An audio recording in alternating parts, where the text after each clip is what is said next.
This is the problem, guys. Once you the Picasso. Okay. Feed down to the floor. So, whether or not clutch master cylinder is breaking in this one. It looks like there's no resistance. And then you can see new release bearing on it. And then look around here. So the light. Absolutely no leaking whatsoever on the clutch master cylinder itself. Looking down. There's no leak. So I wonder why the brake feed clutch like this.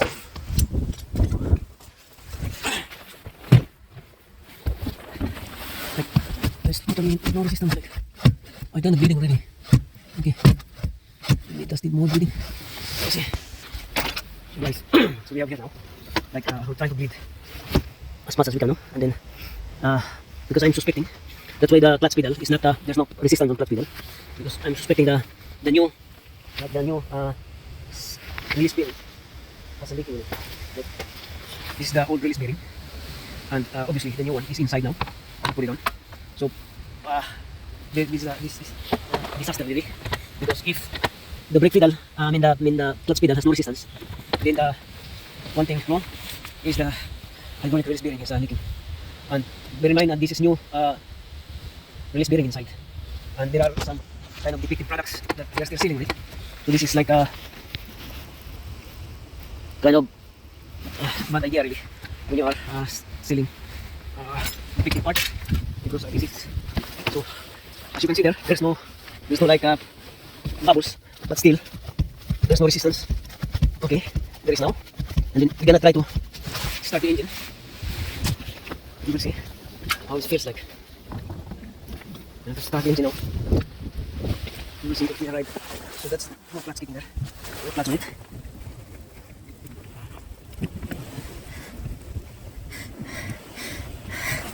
So what we want to do seems to be fine, but we'll start the engine.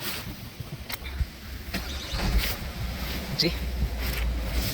Instead of sucking, instead of pushing, yeah, and then you have to engage. See?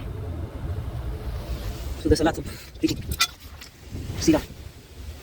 So the release bearing is bad. So in this case, we're gonna have a double jump, which is not really good idea. It's taking us time, and we have to do some cars, and other cars will be like stuck because of this. So this is a warning to the company or the seller of this clutch slip cylinder. Make sure that your product is tested and there's no leaking, and also the customers of the product, it should be like you don't have to, like, if the seal is broken, so you don't have to accept it, because probably that is a defective product.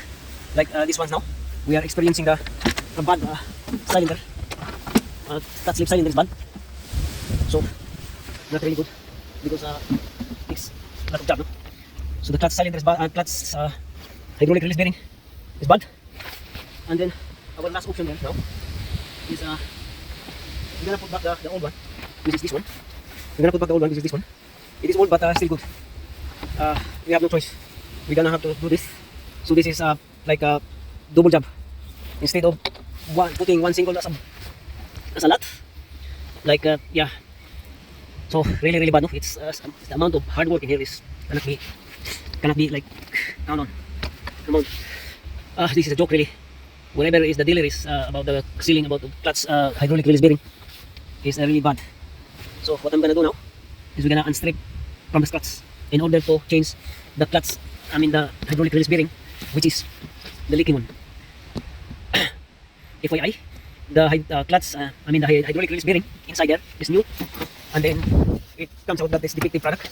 As you can see here, it comes with a flywheel and the clutch kit, and together with the hydraulic release bearing. So this one is new, it's inside now, but leaking. So the hydraulic release bearing is a defective product, no? As a result of the defective product, we're gonna have to do more job now. If the hydraulic release bearing, guys, is not good condition, so this is already done. But see how the amount of leaking is that.